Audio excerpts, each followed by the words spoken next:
Okay, it is party special time.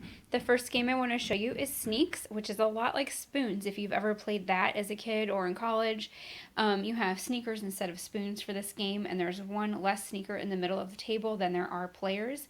As you pass cards around the table, you're trying to collect four of a kind, and when one player has four of a kind, they grab a sneaker, and you want to be paying attention because as soon as one person grabs a sneaker, everybody else can too. They don't have to have four of a kind. You don't want to be the last player sitting there with no sneaker because then you get an S written down on your paper. The next time it happens to you, you get the letter N. And if Sneaks is spelled, you are out of the game. Okay, head of the herd right here, you have little moose tokens, which I think is really cute. The object of the game is to stay on the board as long as possible. So if you are the last player, you get to wear the moose crown because you are head of the herd. There are laws of the land in place during gameplay. You can't say the word for example, or you have to keep one hand on the table. The first time somebody advances to a spot on the board that nobody else has been there yet, that player gets to change the law of the land. So that's good because if you break a rule, you have to advance one spot on the board. On your turn, you flip over head of the herd cards, which have all kinds of different activities. For example, you tell a story, or you choose other people to play rock, paper, scissors. There are so many different options, I can't even go through them all. But you can point right, and the last player to point right has to move ahead on the board. So you want to pay attention and think fast. So here's that. And when you get down to two players, you play a round of Duck, Duck, Moose to see who is going to be the final winner. Cahoots over here is recommended for at least 6 players so that you can have teams. But if you don't have 6 players, in the directions here, the directions are so awesome with Simply Fun. There is a suggestion right here, alternative play for groups that aren't big enough for teams. I think that is really helpful.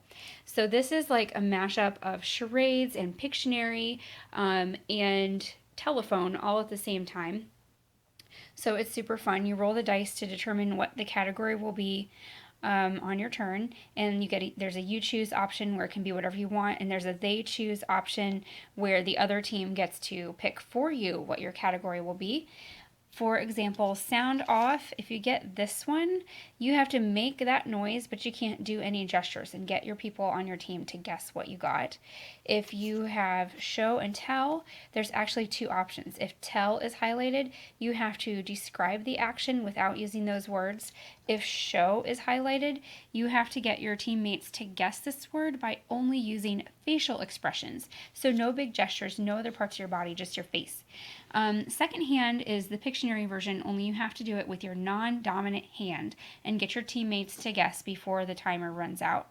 Tongue-tied is like telephone, so you have both teams, or if there's 3 teams, all of the teams will be participating at the same time for this one. You can have up to 4 teams, like here are the little tokens and there's 4 markers here, and I think they're really cute. This is a fun looking game. So for example, tongue-tied, you have to whisper this and be the first team to get the phrase correct at the end of your chain, and then you get the point for that round. Here we have sticks and stunts, which to win this, you can play this with teams or single players. You just have to decide before you play the game how you're going to do it. You can have up to 6 individual players or teams play this game. And there's a bingo board. When you have your turn, you flip over this number token, and that tells you for all the players that complete the task, that is what they would cover up. If they do it correctly, they cover up that spot on their board. And these are the tokens to cover up the bingo.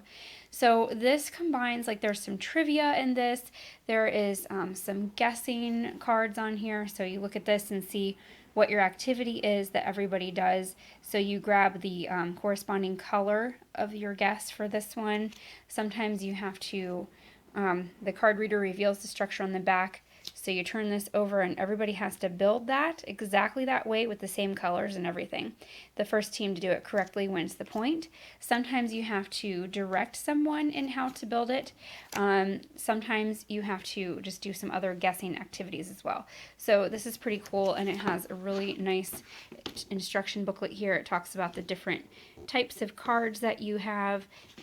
Here's suggested way to set it up. So you have a privacy screen, and everybody has at least 2 of each color of the sticks. I found this once I read through the directions. I'm like, okay, that would be a really easy and fun game to play. handy right here, this is like Twister for your fingers. So it's a really, I love the look of this box and everything.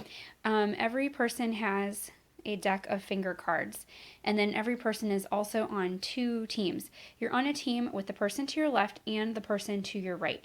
It says you can have 3 to 6 players. It's best with 4 is what they recommend. So on your team, your finger cards would be face down. On your turn, you flip over one of your cards, and that tells you what finger you have to use on that turn. So this one says your thumb, and then the next player turns over their card, and so they would use their ring finger.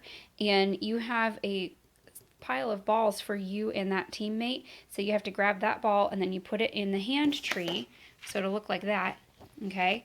So it's like Twister would tell you, like, put your left foot on the blue circle or something. So this will say, get the ring finger and the other person's thumb to hold that particular ball in the hand tree. So you're going to use one hand to turn over your cards and one hand to try and hold the balls up in the hand tree. Okay, so there's a rundown of the party specials. I'll see you back on the party page. Thank you for joining us. Bye.